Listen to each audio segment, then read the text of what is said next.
자, 오늘은 출애굽 강해 16번, 16번째 시간입니다. 성도의 피할 길 고센이라는 제목으로 오늘 말씀을 나누고자 하는데요. 오늘 말씀은 이제 계속된 재앙으로 인해서 좀 여러분들도 이 재앙의 말씀이 불편하시고 좀 지칠 수도 있으셨을 텐데, 하나님께서 드디어 성도들에게 피할 길을 주신다는 그런 말씀을 함께 여러분과 나누고자 합니다. 자, 그러면 우리 같이 한번 말씀 읽으면서 시작하겠습니다. 2022년 8월 14일 출애굽기 강해 16번째 시간입니다. 출애굽기 8장 16절에서 17절까지의 말씀을 우리 한번 같이 읽겠습니다. 저기 뒤에까지 잘 들리시나요? 예, 시작. 여호와께서 모세에게 이르시되 아론에게 명령하기를 내 지팡이를 들어 땅에 티끌을 치라 하라. 그것이 애굽 온 땅에서 이가 되리라. 그들이 그대로 행할세 아론이 지팡이를 잡고 손을 들어 땅에 티끌을 치매 애굽 온 땅의 티끌이 다 이가 되어 사람과 가축에게 오르니. 자, 우리 계속해서 그 출애굽기를 통해서 사실 부각되는 것이 하나 있다면 바로의 강팍함이죠. 사람이 이렇게 강팍할 수 있다는 겁니다. 어느 정도냐면 사람들이 죽어나가고 사람들이 고통당하고 이런 걸 다 보면서 자기가 마음만 조금만 바꾸면 되는데 그거를 못하는 거예요. 왜요? 자존심 때문에. 그래서 이 인물이 누굽니까? 바로 바로죠. 바로입니다. 바로가 이렇게 말을 하나님 앞에서 듣지 않고 강팍한 마음을 가지고 있습니다. 앞에서 보신 피의 재앙이라든지 또 온 땅의 개구리들이 올라와서 육지까지 올라와서 우글우글거리고 개굴개굴 얼마나 시끄럽고 난리가 났겠습니까? 이 백성들의 삶을 송두리째 망가뜨렸음에도 불구하고 바로가 조금 마음을 숙이는 듯 하다가 다시 쉴 틈을 얻어서 하나님께 그 강팍한 마음을 포기하지 못하고 있습니다. 자, 이렇게까지 하면 그만도 해야 될 것 같지 않습니까? 여러분들이 보셔도 좀 바로가 너무하지 않습니까? 근데 바로는 전혀 굽힐 줄을 모릅니다. 그리고 그렇게 바로가 굽히지 않는 이유 중에 하나가 뭡니까? 우리가 계속 나눈 것처럼 그 주변에 있는 요술사들이죠. 그들은 항상 바로의 곁에서 하나님이 어떤 이적을 하면 바로의 그 요술사들이 찾아와서 또 똑같은 이적을 부리는 거예요. 그러다 보니까 하나님만이 오직 유일신이다, 이거를 인정을 못 하겠는 겁니다. 이거는 하나님만 할 수 있는 게 아니라 다른 신들도 누구나 다 할 수 있는 일이라고 생각하며 바로를 안심시킵니다. 그렇습니다. 누구나 그러한 것처럼요, 믿는 구석이 다 하나씩은 있죠. 여러분들은 어떠십니까? 그렇기 때문에 우리는 이런 생각을 하는데요. 맞아, 저 바로 곁에 저 요술사들만 없었으면 그가 벌써 하나님께 납작 엎드리고 두려워하고 이스라엘 백성을 보내줬을 텐데, 저 요술사들 때문에 바로가 문제야. 참 안타깝다. 요술사들이 좀 없었으면 좋았을 텐데, 이런 생각을 했을지도 모릅니다. 그런데 정말 그럴까? 정말 바로의 주변 사람 때문에 바로가 이렇게 강팍할까? 예전에 제가 이제 가끔 설교할 때도 말씀드리지만, 어르신들이 뭐라 그럽니까? 저희 부모님도 그렇지만 친구 잘 만나라는 말 많이 하죠. 좋은 친구 만나라고 그런 말씀들 많이 하십니다. 근데 사실 모르는 일이에요. 그죠? 그건 우리가 이제 나쁜 친구를 만나서 우리가 일탈을 할 수 있으니까 좋은 친구를 만나서 좋은 길을 가라는 거잖아요. 근데 반대로 우리가 나쁜 친구일 수도 있잖아요. 제가 또 여러분들이 그 사람들을 나쁜 길로 인도하는 친구일 수도 있다는 겁니다. 바로를 보고 있노라니 주변의 신하들에 둘러싸여서 사리분별을 제대로 못하고 있는 이 바로가 굉장히 안타까워 보이기는 합니다. 그런데 우리 생각이 틀렸습니다. 오늘 본문이 이것을 여실하게 보여주고 있는데요. 자, 계속된 재앙과 관련된 말씀이기 때문에 제가 이제 구체적으로 재앙에 관한 얘기를 더 설명하지는 않아도 될 것 같습니다. 어차피 다 힘든 일들이에요.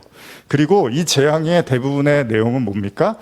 애굽 사람들이 섬기던 그 신들에 대한 재앙이거든요. 뭐 개구리 섬겼더니 개구리로 재앙을 받게 하고, 여러분도 마찬가지예요. 여러분들이 되게 의지하고 있는 걸로 하나님이 재앙이 도구로 오히려 쓸 수도 있다는 겁니다. 어쨌든 이런 재앙들이 계속 반복을 하는데, 오늘은 뭐죠?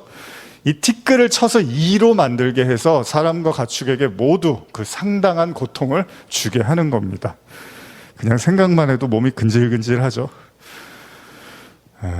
어디 이게 간지럽기만 하겠습니까? 우리가 익히 알고 있는 아토피라든지 무좀, 뭐 이런 거 여러분 아시죠? 이런 피부 질환들 겪어보신 분들 아시겠지만, 가려운 게 심하면요, 특히 이제 날씨 건조해지고 이러면 또 긁는 분들 많이 계시는데, 이 긁는 것도 엄청난 고통을 수반을 합니다.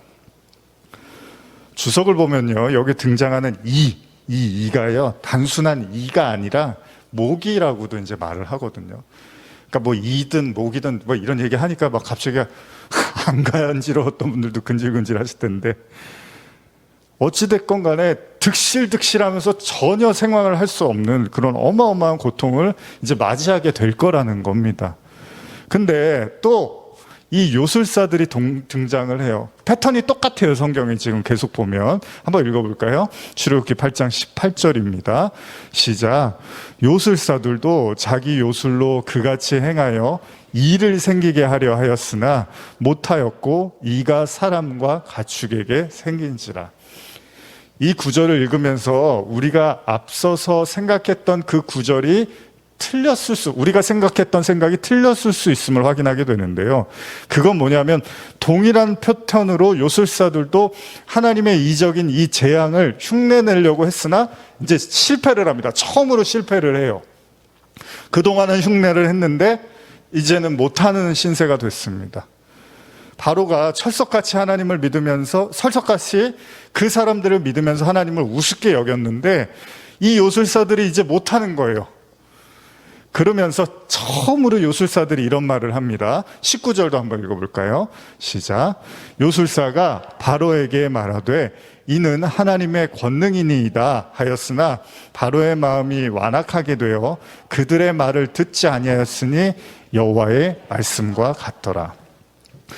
요술사들은 자신들의 능력 범위 밖의 일을 행하시는 하나님에 대하여 처음으로 두려워하게 됩니다. 그들은 이제야 온전한 말을 하는데, 그게 뭐냐? 이거는 분명히 하나님이 하시는 일이 맞는 것 같습니다. 우리가 섬기는 신은 이런 이적을 할 수 없는 것 같습니다라고 이제 조언을 해요. 제대로 된 말을 해요. 문제는 뭐냐면 이 이야기를 들은 바로의 반응인데요. 바로는 마음이 완악해서 듣지를 않는다는 겁니다. 우리 19절 보시니까 하나님의 권능이니이다 하였으나 바로의 마음이 완악하게 되어 그들의 말을 듣지 아니하였으니. 어쩌면 우리가 이 대목에서 생각해야 될 한 가지 중요한 사실이 있는데요. 그거는 마음이 완고하다라는 건, 완악하다라는 건 누구의 말도 듣지를 않는다는 겁니다.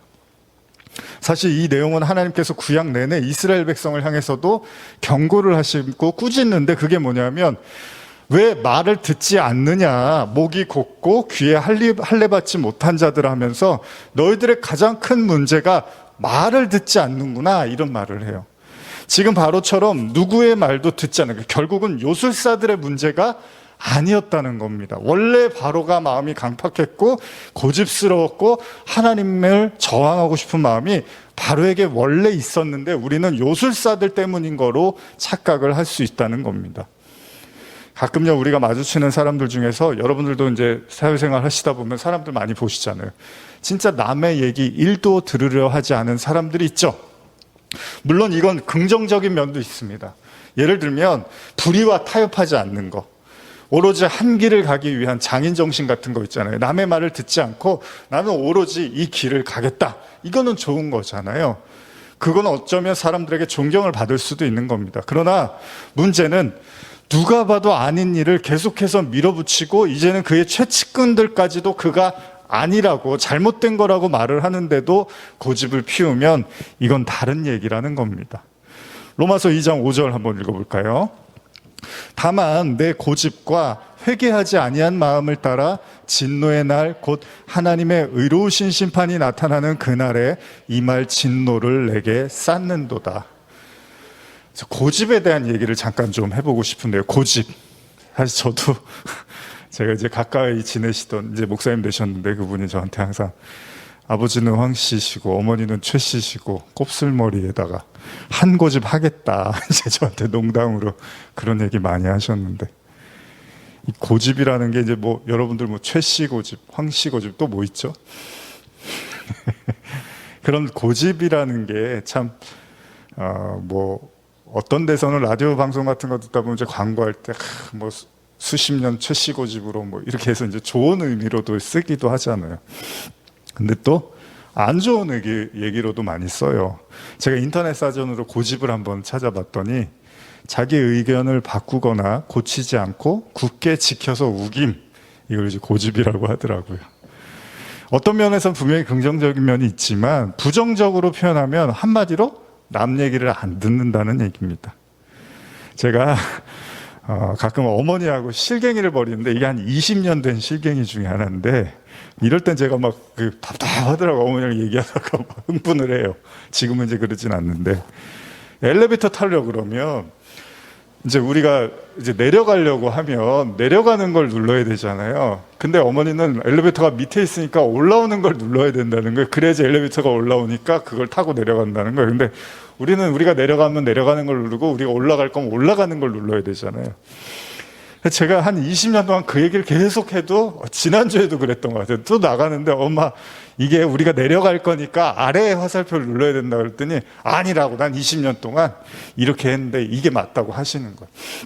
할 때 뭐 별건 아니지만 얘기할 때마다 이제 에이 그러려니 하는데 저도 사실 처음에는 엘리베이터가 잘 이해가 안 가서 그게 헷갈리긴 했었어요. 근데 어머니하고 계속 얘기하다 보면 그게 좁혀지지가 않더라고요. 뭐 저희 어머니만 그러시겠습니까? 뭐 저나 여러분들이나 다 한 고집들 하시잖아요. 중요한 건 아까 말씀드린 것처럼 그 고집이 유익한 방향으로 가는 게 아니라면 그건 때때로 타인에게 심각한 불편이나 어려움을 초래하기도 한다는 것입니다. 그리고 오늘 우리가 보는 바로는요, 이제 요술사들의 말도 이제 듣지를 않아요. 그 얘기는 뭐예요? 아무의 얘기도 듣지 않는다고. 제가 제일 위험하게 생각하는 사람이 어떤 사람이냐면 스승이 없는 사람. 가끔 제가 예전에는 말씀 많이 드렸는데 스승이 없는 사람은 정말 위험한 사람. 특히 복음 안에서 우리가 신앙 안에서 영적인 스승을 갖지 않는 사람은 결국은 아무 말도 듣지 않거든요. 독불장군이 되는 거죠. 그러니까 여러분들이 이제 교회도 다니시고 뭐 신앙생활 하지만 교회 안에 뭐 목사님 계시고 뭐 장로님, 권사님들 또 뭐 집사님들 계시고 근데 사실은 뭐 우리가 어떤 그런 체계가 있기 때문에 이제 존중도 하고 하지만 여러분들이 마음속으로 존경하는 사람이 없고 마음속으로 여러분들이 스승이라고 여기는 사람이 없으면 여러분들도 결국은 누구의 말을 들을 사람이 없기 때문에 여러분들이 자의적으로 생각하고 판단하고 행동하게 될 거라는 겁니다. 그래서 항상 우리는 영적인 스승이 있어야 되는 거죠. 그리고 또 하나님이 뭐 꿈에 나타나고 갑자기 뭐 현몽하시거나 아니면 뭐 우리가 걸어가다가 나타나시는 거가 아닌 이상은 모든 대부분의 경우는 사람을 통해서 말씀을 하신단 말이에요. 근데 지금 이제 바로가 문제가 뭐냐? 이제 아무도 바로에게 조언을 해줘도 들을 수 있는, 그러니까 바로가 들을 수 있는 어떤 사람의 말도 없는 겁니다. 이게 진짜 위험한 겁니다. 이제 진짜 바로는 끝장을 보게 되는 거예요. 이게 멸망으로 가는 이제 마지막 수순인 거예요. 누구의 말도 듣지를 않는 거예요. 여러분, 바로의 이 근자감은 어디서 나온 걸까요? 어떻게 이렇게 자신만만하고 하나님을 향해서, 그리고 자기 백성들이 그렇게 고통받고 있는데도 눈 하나 깜짝을 안 해요. 여러분들 어떻게 생각합니까? 바로가 왜 이렇게 뻣뻣하게 하나님과 대결을 벌이려고 할까요? 이런 이야기를 하고 있으니까 제가 지난주에 마지막으로 마쳤던 우리 사무엘하 마지막 장 혹시 기억나시나요? 들으신 분들은 기억이 나시고 안 들으신 분들은 모르시겠지만 사무엘하 24장, 제가 프랑스에 있을 때 이름을 이제 사무엘로 지었거든요. 중학교 때 제가 뭐 기도하다가 이제 사무엘이라는 이름을 좀 이렇게 어떻게 느끼게 돼서 나는 어디 해외에 나가면 사무엘이라는 이름을 써야지 해서 이제 프랑스에 있는 동안 이제 사무엘이라고 불렸었는데 세무엘 뭐 이렇게 불렀었는데, 그래서 제가 사무엘상하 설교를 하면서 굉장히 좀 의미를 가지고 이렇게 설교를 했었는데, 이 마지막 장이 어떻게 끝나느냐, 다윗이, 여러분 다윗 이야기잖아요. 사무엘 하는 사무엘 이야기가 아니잖아요. 다윗 이야기잖아요. 근데 이제 다윗이 마지막 이제 24장에서 어떻게 성경이 마무리하냐 하면 뭘로 마무리하죠? 다윗의 범죄로 마무리를 합니다. 그것도 왕으로서의 범죄, 그냥 개인적 일탈이 아니라 왕으로서 하지 말아야 될 그 범죄로 말미암아 당시에 이스라엘 백성 7만 명이 죽게 되는 이야기가 사무엘하 24장의 마지막 사건입니다. 물론 거기에도 하나님의 어떤 뜻은 있었지만, 근데 문제는 뭐냐면 다윗이 그냥 잘못을 하는 게 아니고요, 누가 봐도 하지 말아야 될 행동을 하면서 마무리를 합니다. 참 희한하죠, 성경이. 사무엘하 24장 1절 보시면요, 같이 읽어볼까요? 시작. 여호와께서 다시 이스라엘을 향하여 진노하사 그들을 치시려고 다윗을 격동시키사 가서 이스라엘과 유다의 인구를 조사하라 한지라. 이 인구 조사 있잖아요. 성경에서 하나님께서 왕에게 하지 말라고 하더라도 하나님과의 그 관계 속에서 해야 될 그 일, 하지 말아야 될 것 중에 하나는 이 인구 조사를 다윗이 하게 되는데요. 근데 그 이유를 보니까 여기 본문 다시 보시면 여호와께서 다시 이스라엘 향하여 진노해서 그들을 치시려고 다윗을 격동시켰다라는 표현이 있습니다. 그러니까 하나님이 다윗을 충동질하여서 다윗이 이 행동을 했다라고 기록이 되어 있는데, 이거를 역대상에도 똑같은 사건이 나오는데 이걸 개역 한글에서는 이렇게 쓰고 있습니다. 역대상 21장 1절 보시면 사탄이 일어나 이스라엘을 대적하고 다윗을 충동하여 이스라엘을 계수하게 하니라. 여기서는요, 사무엘 하에서는 하나님이 다윗을 격동시켰다라고 하는데 역대상에서는 사탄이 다윗을 충동했다고 해요. 놀라운 사실은요, 이런 다윗의 행동이 얼마나 잘못되었는지요, 늘 다윗의 옆에서 말썽만 피우고 다윗이 하라는 대로 하지 않고 반대로 행동하던 누구 있죠? 군대 장관 요압도 이런 말을 해요. 다윗이 인구조사를 하려고 하니까 사무엘하 24장 3절 한번 읽어볼까요? 시작. 요압이 왕께 아뢰되 이 백성이 얼마든지 왕의 하나님 여호와께서 100배나 더하게 하사 내 주 왕의 눈으로 보게 하시기를 원하나이다. 그런데 내 주 왕은 어찌하여 이런 일을 기뻐하시나이까 하되. 그 다윗의 정말 말을 안 듣고 하나님의 뜻이고 뭐고 자기가 원하는 대로 행동하던 그 군대 장관 요압이요, 다윗 왕이요, 다른 건 모르겠지만 진짜 이거는 아니지 않습니까? 이렇게 말을 하는데 다윗이 그걸 해요. 제가 현대어로 한 번 더 읽어드릴게요. 그러자 요압이 항의하고 나섰다. 임금님의 하나님 여호와께서 이 백성을 번창하게 도와주셔서 이 백성이 지금보다 100배나 더 많아지기를 원합니다. 임금님의 살아생전에 그런 일이 이루어졌으면 좋겠습니다. 그러나 나의 주 임금님이시여, 지금 무엇 때문에 그런 일을 하시렵니까? 전쟁이 언제 우리 군대의 수가 많고 적음에 따라서 결정되었습니까? 그러니까 요압이 반대할 정도면 이거는 정말 진짜 해서는 안 되는 일이라는 거예요, 다윗이. 근데 누가 봐도, 삼척동자가 봐도 이거는 하지 말아야 될 행동을 다윗이요 하고 있는 거예요. 누가? 하나님의 사람 다윗이, 이스라엘의 왕, 하나님의 기름 부음 받은 왕이 하고 있는데 그게 사무엘하 마지막 장에 떡하니 기록이 되어 있는 거예요. 근데 더 놀라운 사실은 그 이유죠. 그 이유가 뭐냐? 하나님이 다윗을 격동시켰대요. 충동질하였대요. 주석을 보면요, 이 부분에 대해서 다윗도 인간이니까, 여러분들도 아무리 거룩한 마음을 가지려고 해도 또 다른 욕심이나 욕망이 있잖아요. 그런 마음을 또 충동하다 보면은 사람이 확 튀어나올 수 있잖아요. 그래서 아마 다윗도 뭐 하나님이 충동을 하셨지만 다윗도 그런 마음이 없었던 건 아니니까 그 마음과 그런 하나님의 충동이 만나서 이루어진 거다. 결국은 다윗도 문제가 있는 거다. 이제 이런 식으로 얘기를 해요. 그러나 또 잘 납득이 안 가요. 분명한 사실은요, 이처럼 어떤 영적인 힘에 의해서 여러분과 제가 제압이 되면, 혹시 충동이 되어지면 사리분별을 하지 못하게 되고요, 심지어는 절대로 해서는 안 되는 일을 아무렇지도 않게 하기도 한다는 겁니다. 보통 우리가 잘 아는 게 뭐죠? 술 먹으면 전혀 딴판이 되는 사람들 있잖아요. 사실 저는 제 주변에 뭐 이렇게 술 드시는 분들이 별로 없어서 그런 경우를 많이 보지 못하는데, 혹시 여러분들 주변에 술 드시면 완전히 다른 사람이 되는 사람들 있잖아요. 알코올에 힘이어 그를 제압하고 그러면 때때로 전혀 다른 모습으로 완전히 돌변을 하더라는 겁니다. 마찬가지로 사람이 무언가에 의해서 강하게 제압이 되면요, 그게 권력이든 돈이든 이성관계든 어떤 쾌락이든 간에 거기에 잠식을 당하면 사리분별이 어려워지고 제대로 된 판단을 하기가 어려워진다는 겁니다. 그럼 바로는 뭐에 잠식당했을까요? 바로는 왜 이렇게까지 완고하고 강박할까요? 물론 하나님이요, 그를 완악하게 하셨다는 표현이 있지만 정확하게 우리는 그 의미를 알기가 어렵습니다. 다만 지금 바로는요, 요술사들의 말을 거부하고 있고 여전히 의기양양하게 고집을 피우고 있습니다. 자, 한마디로 제정신이 아니에요, 바로가. 백성들을 보호하고 지켜야 될 왕이 밑도 끝도 없이 고집을 피우고 있습니다. 자, 출애굽기 8장 20절 21절 보실까요? 시작. 여호와께서 모세에게 이르시되 아침에 일찍이 일어나 바로 앞에 서라. 그가 물 있는 곳으로 나오리니 그에게 이르기를 여호와께서 이와 같이 말씀하시기를 내 백성을 보내라. 그러면 그들이 나를 섬길 것이니라.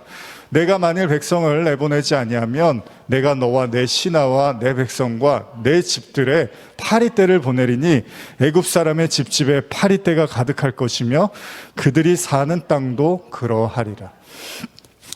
결국은 하나님이 이 재앙에서 이제 파리 재앙으로 넘어갑니다. 네 번째 재앙이 시작이 됩니다. 사실 지금까지의 재앙을 비롯해서 앞으로 나오는 모든 재앙은 다 애굽 사람들이 섬기던 그 신에 대한 관련된 심판입니다.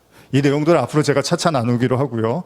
바로와 애굽 사람들이 겪게 될 이제 파리떼의 고통, 이 고통을 언급하신 하나님이 이제 기가 막힌 사실을 하나를 말씀을 하십니다. 그러니까 지금까지 재앙은 없었는데 이제부터 하나님이 어떤 한 가지 언급을 하세요. 새로운 말들을. 그거 한번 읽어보겠습니다. 출애굽기 8장 22절에서 24절입니다. 그날에는 나는 내 백성이 거주하는 고센 땅을 구별하여 그곳에는 파리가 없게 하리니 이로 말미암아 이 땅에서 내가 여호와인 줄을 내가 알게 될 것이라. 내가 내 백성과 내 백성 사이를 구별하리니 내일 이 표징이 있으리라 하셨다 하라 하시고 여호와께서 그와 같이 하시니 무수한 파리가 바로의 궁과 그의 신하의 집과 애굽 온 땅에 이르리니 파리로 말미암아 그 땅이 황폐하였더라. 오늘 이 어떻게 보면 말씀을 들으시는 분들에게 은혜가 아닐까 싶습니다. 지금 출애굽기 시작하면서 계속 심판과 재앙, 뭐 강팍함, 고집 이런 이야기였는데 오늘 처음으로 하나님이 이스라엘 백성들에게 심판을 멈추시겠다라는 말씀을 하십니다. 이 네 번째 재앙을 통해서 한 가지 놀라운 사실을 언급하시는 거죠. 히브리인들이 거주하는 고센 땅에는 하나님께서 구별해서 파리가 없게 하시겠다는 겁니다. 얼마나 반가운 소식입니까? 근데 이게 동시에 무엇을 의미하는지 아십니까? 지금까지 있었던 재앙, 그러니까 피재앙, 개구리 재앙, 이 재앙에 이르기까지 이 세 번째 재앙까지는 애굽 백성들도 고통을 받았지만 히브리인들도 고통을 받았다는 얘기잖아요. 그러니까 모두가 다 하나님의 재앙 때문에 힘들어했다는 겁니다. 제가 그래서 주석을 한번 보시면 이 구별과 관련된 하나님이 구별하시겠다는 뜻을 이야기하시잖아요. 내 백성이 거주하는 고센 땅을 구별하시겠다는 말씀을 하시는데 이걸 제가 한번 주석을 좀 읽어드릴게요. 구별로 번역된 이 히브리어는 본래 구속을 뜻한다. 즉 이것은 하나님의 심판에서 면제받는 것, 그것은 곧 하나님으로부터의 구속의 은총을 받는 것임을 가리킨다. 이는 재앙으로부터 이스라엘을 구별하는 것은 하나님께서 그들을 당신의 백성으로 인치신 구속 행위라는 의미를 지닌다. 한편 나일 삼각주에 위치했던 고센 땅은 지리적 여건으로 보아 각종 재앙의 영향을 더 많이 받아야 했음에도 불구하고 이스라엘 백성의 거주지라는 이유로 그 영향권에서 완전히 벗어날 수 있었다. 이는 역사와 환경을 친히 주장하시는 하나님의 능력에 의한 보호였다. 원래 고센 땅이 더 심한 재앙을 받아야 되는 땅이래요, 지금 주석을 보니까. 근데 이제 하나님이 거기는 지키고 보호하시겠다는 말씀을 하십니다. 그렇습니다. 이제 이 네 번째 재앙에 이르러서 하나님께서 하나님의 백성과 애굽 백성을 구별하시겠다는 겁니다. 그리고 성경은 뭐라 그러냐? 이걸 표적이라고 해요. 표징. 아마도 이스라엘 백성의 관점으로 돌아가서 생각해 보시면 혹시 기억하십니까? 처음에 모세가 이스라엘 백성들을 이제 끌어내겠다고 바로에게 가서 내놓으라고 이스라엘 백성 풀어달라고 말했을 때 바로가 어떻게 하죠? 그들의 노역을 더욱더 이렇게 증가시켰잖아요. 그래서 더 힘들게 만들었죠. 그때 히브리 사람들이 모세에게 뭐라 그랬습니까? 원망하고 비난했습니다, 모세를. 그렇다면 여러분, 이후에 하나님의 그 심판과 재앙이 나타났을 때도 히브리 사람들이 마냥 기뻐할 수만은 없었겠죠.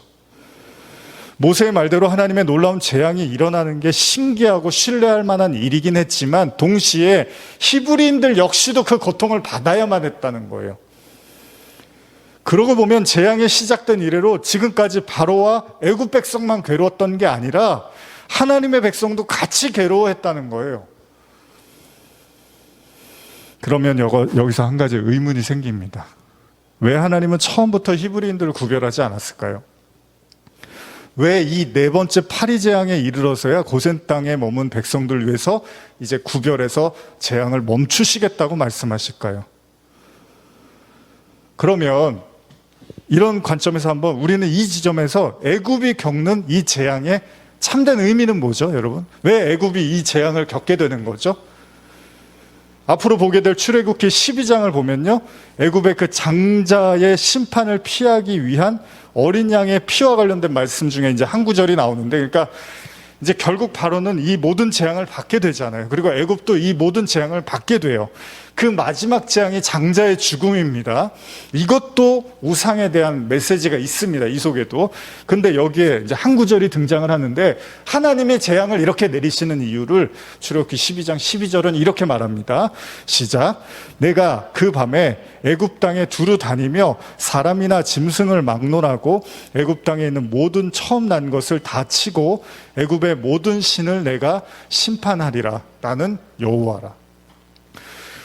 자, 하나님이 애굽을 심판하셨잖아요. 그 근본적 이유, 그 하나님의 목적이 무엇이냐라고 했을 때 지금 오늘의 본문은 뭐냐면 그들의 우상, 즉 그들이 섬기는 신을 심판하는 거래요. 이해가셨나요? 그러니까 하나님의 애굽을 10가지 재앙으로 치시는 거는 다른 게 아니에요, 여러분. 애굽 사람들이 하나님보다도 더 중요하게 생각하는 그 신들에 대한 심판을 보여주신 거라는 거예요. 그러니까 쉽게 말하면 애굽의 우상에 대한 심판이었다는 거예요. 애굽 사람들이 신주단지처럼 여기며 섬기던 우상들에 대해서 앞에서도 그리고 이제 앞으로도 그 심판을 하나님에서 10가지 재앙을 보여주시겠다는 겁니다. 자, 이건 무엇을 의미합니까? 하나님께 끝까지 저항하는 바로와 애굽의 힘의 원천은 다른 게 아니라 그들이 믿는 여러 신들로부터 기인하고 있다는 겁니다. 그건요, 이 땅을 살아가는 우리 역시도요, 저와 여러분들도 하나님께 쉽게 순복할 수 없는 이유가 있다면 그건 저와 여러분들이 다른 믿는 구석이 있다는 이야기이기도 합니다. 그렇기 때문에 하나님은 애굽의 모든 신들을 다 무너뜨리고 심판함으로 말미암아 더 이상 그들이 하나님을 저항할 수 없도록 만드시는 거예요.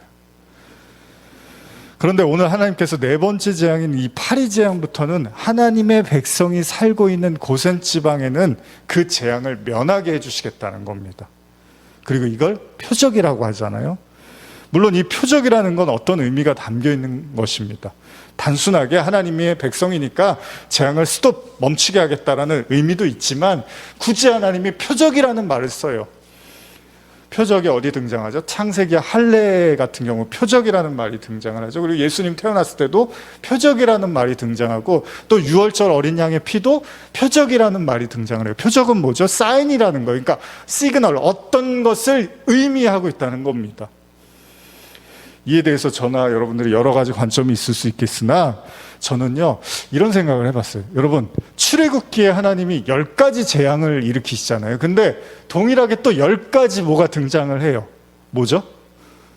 출애굽기에 10가지 재앙이 등장을 하고 나서 또 10가지의 뭐가 등장을 해요. 뭐죠? 그렇죠. 십계명. 굳이 10가지 재앙이 등장하고 이스라엘 백성들이 홍해를 나오고 하나님이 10가지 계명을 주세요. 십계명을 주세요. 그래서 제가 이거 여러분들 어떻게 생각하시는지 모르겠지만 이거 연결을 해봤어요. 네 번째 재앙에서, 파리 때 재앙에서 고센 지역에 있는 히브리인들에 대한 심판이 스톱된다?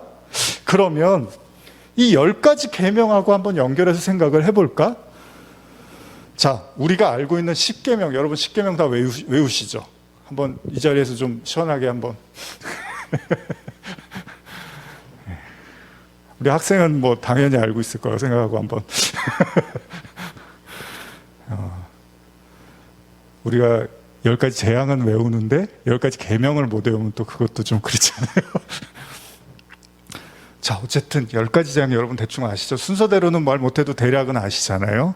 첫 번째 뭐죠? 한번 제가 말씀 준비했는데 출애굽기 20장 3절 이하인데, 첫 번째, 너는 나 외에 다른 신들을 내게 두지 말라. 아시죠? 이게 이제 첫 번째 계명입니다. 두 번째, 너는 너를 위하여 새긴 우상을 만들지 말고 또 위로 하늘에 있는 것이나 아래로 땅에 있는 것이나 땅 아래 물 속에 있는 것에 어떤 형상도 만들지 말며 그것들에게 절하지 말며 그것들을 섬기지 말라. 나는 내 하나님 여호와는 질투하는 하나님인즉 나를 미워하는 자의 죄를 갚되 아버지로부터 아들에게로 3, 4대까지 이르게 하거니와 나를 사랑하고 내 계명을 지키는 자에게는 1000대까지 은혜를 베푸느니라. 요게 두 번째 계명입니다. 뭐죠? 우상을 만들지 말라는 거예요. 근데 여기에 여러분들 이 말이 되게 무서운 말인 줄 아셔야 돼요. 여호와는 질투하는 하나님이라는 거예요. 질투가 뭔지 아시죠? 여러분들이 누구를 되게 좋아하는데, 사랑하는데 그 사람이 다른 사람 좋아하면 질투하잖아요. 하나님이 그런다는 거예요. 여러분들이 하나님이 아닌 다른 거를 되게 소중히 여기면 하나님이 에이 뭐 언젠가 나한테 오겠지, 이게 아니라 질투를 하신대요. 나 외에 다른 신을 섬기는 거에 대해서 하나님이 가만히 앉아서 보고만 있지는 않겠다는 겁니다. 어쨌든 이게 두 번째입니다. 자, 세 번째는 같이 읽어볼까요? 20장 7절입니다. 시작. 너는 내 하나님 여호와의 이름을 망령되게 부르지 말라. 여호와는 그의 이름을 망령되게 부르는 자를 죄 없다 하지 아니하리라. 이게 세 번째입니다. 그러니까 나 외에 다른 신을 두지 말라, 우상을 만들지 말라, 그리고 망령되이 하나님을 부르지 말라. 이렇게 세 가지 계명이 있어요. 이게 다 뭐에 대한 계명이죠? 우상 숭배, 하나님에 대한 죄를 이렇게 말씀을 하신 거예요. 근데 우리가 보통 10계명 얘기할 때 앞에 4계명은 하나님에 대한 것, 그리고 나머지 6계명은 사람에 대한 것으로 이해를 합니다. 그래서 그 사람에 대한 것에서 첫 번째로 부모 공경이 나오는 거예요. 5번째에서. 근데 어찌됐건 간에 하나님에 대한 4계명, 앞에 4계명은 하나님에 대한 건데 3가지 계명은 우상 숭배에 관한 것이고, 마지막으로 4번째 계명이 뭔지 아십니까? 한번 읽어볼까요? 출애굽기 20장 8절에서 11절입니다. 시작. 안식일을 기억하여 거룩하게 지키라. 엿새 동안은 힘써 내 모든 일을 행할 것이나 일곱째 날은 내 하나님 여호와의 안식일인즉 너나 내 아들이나 내 딸이나 내 남종이나 내 여종이나 내 가축이나 내 문 안에 머무는 객이라도 아무 일도 하지 말라. 이는 엿새 동안에 나 여호와가 하늘과 땅과 바다와 그 가운데 모든 것을 만들고 일곱째 날에 쉬었음이라. 그러므로 나 여호와가 안식일을 복되게 하여 그날을 거룩하게 하였느니라. 우상 숭배에 대한 3번째 계명 이후에 4번째 계명은 안식일에 대한 규정입니다. 이런 생각할 거예요. 안식일이 7일이면 7번째에 등장하면 더 좋지 않았을까? 그렇죠? 그리고 하나님이 고센 땅에서 심판을 멈추는 것도 7째 계명에서 하면 더 맞아떨어지지 않을까? 근데 어쨌든 간에 우리가 오늘 읽은 4번째 파리 재앙부터는 하나님의 심판이 멈춘다고 합니다. 그런데 이 심판의 목적은 뭐였습니까? 애굽의 신, 즉 세상의 헛된 신에 대한 심판이었습니다. 하나님의 백성에 대한 심판이 아니었던 거예요.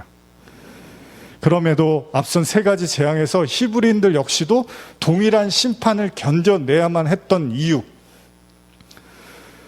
그러니까 제가 지금 10계명하고 10가지 재앙을 연결해 보니까 대략 세 가지 그 재앙까지는 이스라엘과 히브리인들의 그 신들에 대한 재앙이었고, 네 번째부터는 안식.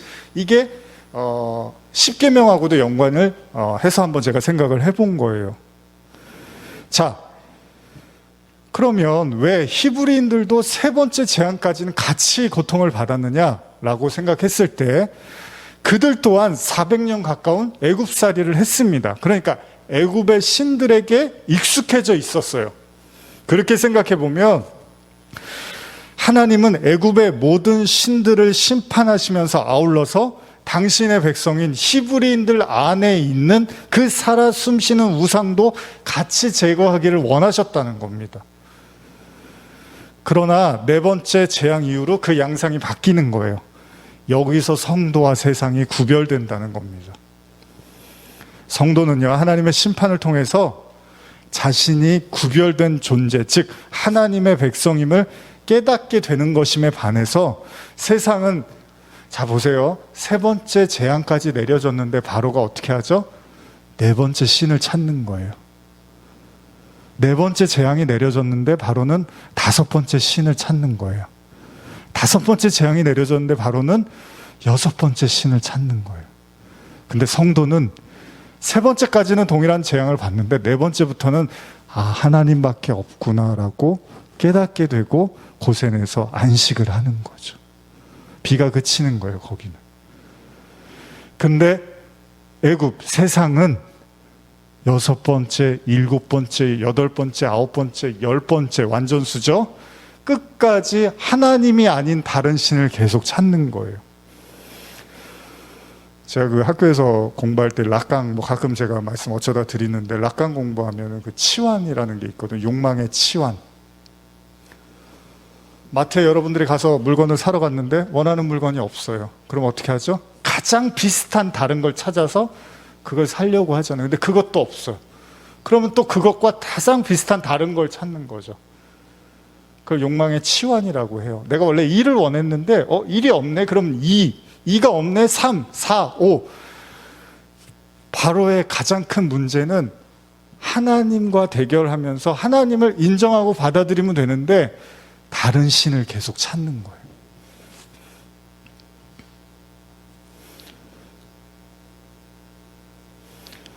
이게 비극입니다. 오늘날의 성도의 비극이고 세상의 비극입니다.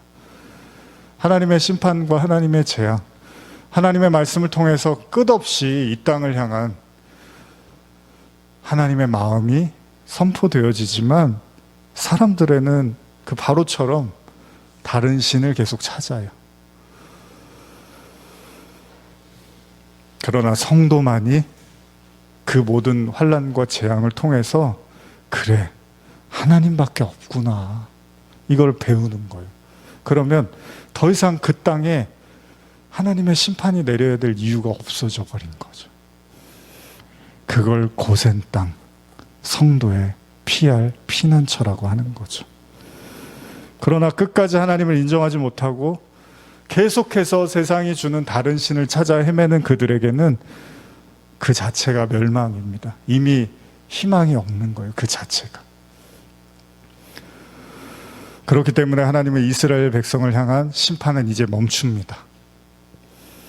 그러나 완고하고 고집스러운 세상을 향한 심판은 계속됩니다. 여러분, 심판이 일어나는 게 나쁜 게 아니에요.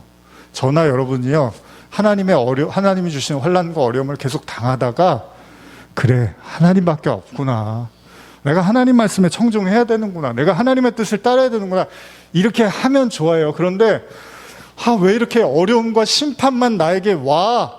뭔가 하나님이 아닌 다른 대안을 찾아야 되는 거 아니야? 하나님의 말씀과 그 방향과 길이 아니라 다른 이야기를 내가 좀 들어야 되는 거 아니야? 이거 신앙 가져봤자 아무짝에도 쓸모없는 거 아니야? 이래버리면 더 큰 어려움과 고통이 찾아올 수 있다는 겁니다. 그러면 어떤 사람 말할 거예요. 아무 일도 일어나지 않는, 심판도 어려움도 그냥 온실 속의 화초처럼 자라나는 인생이 최고일 거야. 그게 제일 무서운 거예요. 왜요? 그 사람은 아무 일도 일어나지 않기 때문에 하나님을 굳이 찾아야 될 아무런 필요성도 못 느끼는 거죠. 고난 자체가 나쁜 게 아닙니다. 그렇기 때문에 성도든 세상이든 환난은 동일하게 다가오는 것으로 보이나 결국 하나님이 누구시고 이 땅에 오로지 하나님 한 분밖에 없다는 걸 알게 된 성도를 향한 하나님의 심판은 멈춰집니다. 이제 그들에게 세상이 누릴 수 없는 안식을 하나님이 주신다는 거예요. 그래서 예수님이요, 그 십자가라는 저주와 죽음의 사역을 앞두고 제자들에게 뭐라고 말씀하십니까? 내가 이 저주와 죽음의 사역을 내가 하기는 하지만 그 다음에 너에게 나타날 일들을 이야기해 줄게. 그러면서 요한복음 14장 25절에서 27절인데요. 같이 한번 읽어볼까요? 내가 아직 너희와 함께 있어서 이 말을 너희에게 하였거니와 보혜사 곧 아버지께서 내 이름으로 보내실 성령 그가 너희에게 모든 것을 가르치고 내가 너희에게 말한 모든 것을 생각나게 하리라. 평안을 너희에게 끼치노니 곧 나의 평안을 너희에게 주노라. 내가 너희에게 주는 것은 세상에 주는 것과 같지 아니하니라. 너희는 마음에 근심하지도 말고 두려워하지도 말라. 그렇습니다. 성도의 인생은요, 어쩌면 세상 사람과 크게 다르지 않을 수도 있습니다. 그렇게 여러분들이 느끼실 수도 있어요. 아니, 어떤 경우에는 내가 더 하나님을 믿는데 안 풀리고 혹사당하는 것 같은 억울한 인생처럼 느껴질 수도 있습니다. 그러나 실상은 그게 아니라는 거예요, 여러분. 성도를 향한 하나님의 목적은 멸망이 아니라 구원이고, 여러분들을 정금과 같이 용광로에서 잘 재련해서 그 순금으로 보석으로 꺼내는 것이 하나님의 목적이기 때문에, 여러분, 누가 용광로에다가 금을 그냥 버리려고 넣습니까? 금만 축출하려고 용광로에 넣는 거잖아요. 말이 길어서 뭐 하겠습니까? 결국 성도는요, 세상 속에서 엄청난 안식을 경험할 거라는 거예요. 근데 어떻게? 먼저 여러분과 저의 안에 그 우상, 바로와 같이 다음 신을 찾는, 그 다음 방식을 찾는, 다음 길을 찾는, 다른 길을 찾는 이 마음이 모조리 끊어지는 그 순간 저와 여러분들은 엄청난 안식을 경험하게 될 거라는 겁니다. 심지어 예수님은 이건 도무지 세상이 알 수도 없는 거라고 그랬어요. 이 마음을 여러분들 땅이, 여러분들의 마음이 고센이 되면 이건 세상이 알 수도 없다는 거예요. 고센 땅에 머무는 자들만 알게 될 거라는 겁니다. 그러나 세상에 속한 자는 도무지 안식에 다다를 마음이 없습니다. 왜요? 그들은 끝까지 하나님을 부정하기 때문에, 하나님을 받아들일 수 없기 때문에 그들은 여전히 불안하고 공포스럽고 두려운 마음으로 또 다른 신을 찾아 헤매는 거예요. 끊임없이 하나님이 아닌 다른 대안으로 이 세상을 어떻게든 살아가려고 몸부림 칠 거라는 겁니다. 그들의 고집과 강팍함은 결국 파멸의 길로 이르게 되는 것이죠. 출애굽기 8장 30절에서 32절 한번 읽어보겠습니다. 시작. 모세가 바로를 떠나 나와서 여호와께 간구하니 여호와께서 모세의 말대로 하시니 그 파리떼가 바로와 그의 신하와 그의 백성에게서 떠나니 하나도 남지 아니하였더라. 그러나 바로가 이때에도 그의 마음을 완강하게 하여 그 백성을 보내지 아니하였더라. 이게 바로입니다. 어떻게 해요, 여러분? 바로. 우리 바로를 어떻게 해야 될까요? 우리 바로가 좀 달라지기를 원하는데, 바로는 꿈쩍을 안 해요.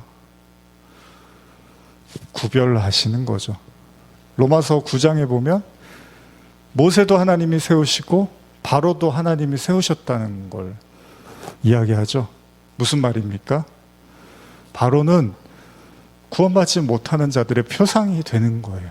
그리고 그들은 어떤 모습을 갖고 있느냐? 그들에게 환난과 어려움과 고통이 찾아올 때마다 그들은 하나님 앞에 무릎 꿇고 하나님을, 욥처럼 하나님을 받아들이는 방식이 아니라 계속해서 다음 신을 찾는다는 겁니다. 바울이 사도행전에 고린도인가요? 지방 가고 할 때, 그리스 아테네인가요? 갔을 때, 야, 신들이 정말 많아서 니들은 뭐 알지 못하는 신들까지도 이렇게 찾아갖고 이름을 적어 놓는구나. 여러분, 굉장히 요즘 보면 볼 것도 많고요. 하여간 많아요. 먹을 것도 많고 볼 것도 많고 할 것도 많고 놀러 갈 때도 많고 국내도 모자라서 이제 해외까지 뭐 들락달락하고 할 수 있는 게 너무 많은 세상인데 여러분들의 마음의 신은 누굽니까? 여러분들의 안식은 어디에서 오는 것입니까? 오늘 말씀을 이제 마무리하면서 고센 땅에 축복이 우리 의화평안교회 그리고 이 설교를 듣는 성도님들에게 하나님으로 말미암아 그래 하나님밖에 없구나. 내가 살 길은 하나님밖에 없고 내가 이 인생을 걸어나갈 방식은 하나님의 인도하심 밖에는 없구나. 그렇게 고센 땅의 안식이 여러분들에게도 임하시기를 간절히 소원하면서 우리 마무리하면서 성경 구절만 좀 읽고 여러분들의 현 주소라고 제가 좀 가끔 제가 여러분들에게 힘을 드리고 싶을 때 읽는 말씀인데 여러분들의 지금 보이는 모습이 다가 아니라 여러분들이 정말로 고난 중에서도 사실은 이런 사람이라는 걸 잊지 않으셨으면 좋겠습니다. 바울이 그 둘째 가라면 서러운 고난 참 많이 받았던 바울이잖아요. 그런데 바울이 그렇게 고난을 받고 보니까 이 고난의 실체가 그 고난 그 자체가 아니라 또 다른 하나님의 은혜가 흐르고 있음을 고백했던 구절이죠. 우리 고린도후서 4장 7절에서 10절 읽고 또 16절 18절까지 읽고 이제 마무리하겠습니다. 먼저 4장 7절에서 10절까지 한번 천천히 읽어보시겠습니다. 우리가 이 보배를 질그릇에 가졌으니 이는 심히 큰 능력은 하나님께 있고 우리에게 있지 아니함을 알게 하려 함이라. 우리가 사방으로 우겨쌈을 당하여도 쌓이지 아니하며 답답한 일을 당하여도 낙심하지 아니하며 박해를 받아도 버림받지 아니하며 거꾸러뜨림을 당하여도 망하지 아니하고 우리가 항상 예수의 죽음을 몸에 짊어짐은 예수의 생명이 또한 우리 몸에 나타나게 하려 함이라. 하나만 더 읽어볼까요? 16절에서 18절입니다. 여러분들 모두를 축복하면서 한번 우리 이렇게 손을 펼치고 한번 서로를 좀 격려하면서 읽어볼까요? 시작. 그러므로 우리가 낙심하지 아니하노니 우리의 겉사람은 낡아지나 우리의 속사람은 날로 새로워지도다. 우리가 잠시 받는 환난에 경한 것이 지극히 크고 영원한 영광에 중한 것을 우리에게 이루게 하려 함이니 우리가 주목하는 것은 보이는 것이 아니요 보이지 않는 것이니 보이는 것은 잠깐이요 보이지 않는 것은 영원함이로다. 기도하시겠습니다.